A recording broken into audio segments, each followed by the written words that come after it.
Yes, అందరికి good afternoon. విద్యార్థులకు మరియు ఇక్కడ చేసినటువంటి ఉపాధ్యాయులు, ప్రిన్సిపాల్స్, ఆల్ స్కూల్స్, పేరెంట్స్ మరియు ముఖ్యంగా పెంటయ్య సార్కు చాలా ధన్యవాదాలు తెలియజేస్తున్నాను. ఎందుకోసం అంటే ధైర్యము అనేటటువంటిది చాలామందిలో ఉండదు. వన్ వే ధైర్యం ఉంటుంది. అంటే ఏం ధైర్యం చేసినా నా వంతు ఆర్థికంగా ఏదో పోతుంది కదా మనకెందుకులే అనే ఆలోచన ఉంటుంది. కాబట్టి మంచి ఆలోచన అనేటటువంటి సార్కి రావడం చాలా హ్యాపీగా ఫీల్ అవుతుందా. ఎందుకోసం అంటే ఇంతమంది విద్యార్థుల లోపల చాలామంది మైండ్ సెట్ మారిందని నేను అనుకుంటున్నా. అంటే ఇక్కడ మాట్లాడడానికి కొంతమంది వచ్చారు, కానీ చాలా హెల్ప్ అయింది సార్. పిల్లలు తల్లిదండ్రులతో ఏ విధంగా ఉండాలి, సొసైటీలో ఎలా ఉండాలి, ఆడపిల్లలు పెద్దగా అయితే ఈ లవ్ మ్యారేజెస్ అనేటటువంటి ఏ విధంగా జరుపుకుంటున్నవి అనేటటువంటిది కూడా తల్లిదండ్రులకు ఎంత బాధగా ఉంటుంది అనేటటువంటి విషయం కూడా చాలా హెల్ప్ఫుల్ అయింది సార్. ఈ మోటివేషన్ అనేటటువంటిది కాదు, వాళ్ళ లైఫ్ని చేంజ్ చేసే అవకాశం కలిగింది ఇక్కడ ఈ ప్రోగ్రాం కండక్ట్ చేయడం వల్ల. చాలా హ్యాపీగా అనిపిస్తుంది. ఎందుకోసం అంటే దీంట్లో ఉన్నటువంటి ఒక 600 మెంబర్స్ దాదాపు 500 మంది చేంజ్ చేయించారు వాళ్ళ మైండ్. చాలా థ్యాంక్ఫుల్ సార్. మంచి ఫీడ్బ్యాక్ వచ్చింది. పిల్లలకు కూడా ఎట్లా ఉండాలి, మనం ఏది పేరెంట్స్ దగ్గర ఎలా ఉండాలి, హాస్టల్లో ఉన్నటువంటి విద్యార్థులకు కూడా బాధ అనిపిస్తుంది.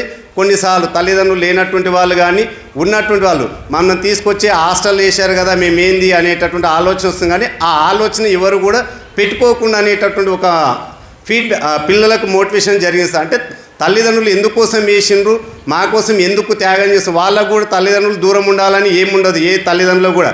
కానీ తప్పని పరిస్థితులు అనేటటువంటిది కూడా వాళ్ళకి ఈసారి మనం గుర్తు చేసినటువంటి విషయం చేరింది అనేటటువంటి కూడా నేను హ్యాపీగా ఫీల్ అవుతున్నా. అంటే వాళ్ళు స్ట్రాంగ్గా వాళ్ళ ఎడ్యుకేషన్ కంప్లీట్ చేసుకోవడానికి, సొసైటీలో స్ట్రాంగ్గా ఉండడానికి కూడా ఒక మెసేజ్ అనేది చాలా అద్భుతంగా అందిందని నా opinion sir. Thank you sir, thank you ఈ అవకాశం నాకు ఇచ్చినందుకు. థ్యాంక్ యూ మీ అందరికీ. ఇంతసేపు శ్రద్ధగా మంచిగా విని మీ యొక్క లైఫ్ని బెటర్గా చేసుకోవడానికి ఈ యొక్క సెషన్ అర్థమైందని నేను హ్యాపీగా ఫీల్ అవుతున్నాను. మీరందరూ రేపటి సమాజం లోపల పెంటన్న సార్లాగా కూడా మీరు ముందుకు రావాలి. మాలాంటి వాళ్ళు ఇంకా కొంత వాళ్ళు కూడా ముందుకు వస్తే ఇంకా సమాజం అనేటటువంటిది చాలా బ్రైట్గా ఉండడానికి అవకాశం ఉంది. తప్పుడు ఆలోచనలు, తప్పుడు మార్గాలు అనేటటువంటిది తగ్గే అవకాశాలు ఉండవని నేను ఆశిస్తున్నాను. థ్యాంక్ యూ సార్ మరొకసారి. మమ్మల్ని ఈ టీంని మొత్తం ఇక్కడికి అనువాడకు లాక్కరావడానికి మూల కారణం లక్ష్మణ్ సార్. గట్టిగా చెప్పడం కదా. So once again thank you sir.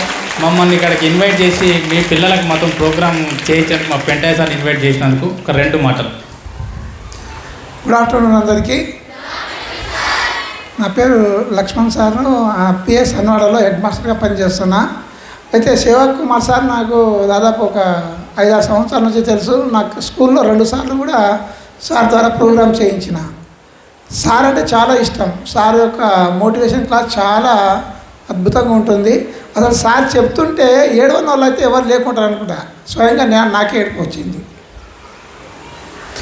ఇంకొకటి, ఈ ప్రోగ్రాం ఇక్కడ చేస్తున్నారని హన్వాడలో రావాలి సార్ అంటే సరే అని మాట ఇచ్చిన తర్వాత నేను హై స్కూల్లో అడగడము, డిఓ దగ్గర పర్మిషన్ తీసుకోవడము అవన్నీ చేయడం జరిగింది. అది అక్కడ సరిగా సహకరించకపోవడం వల్ల ఇక్కడ చేంజ్ చేయడము. అయితే ఇక్కడ కొద్దిగా ఇబ్బంది అయింది పిల్లలకు. వాళ్ళ టీచర్స్ కూడా ఏమనుకోవద్దు, సారీ.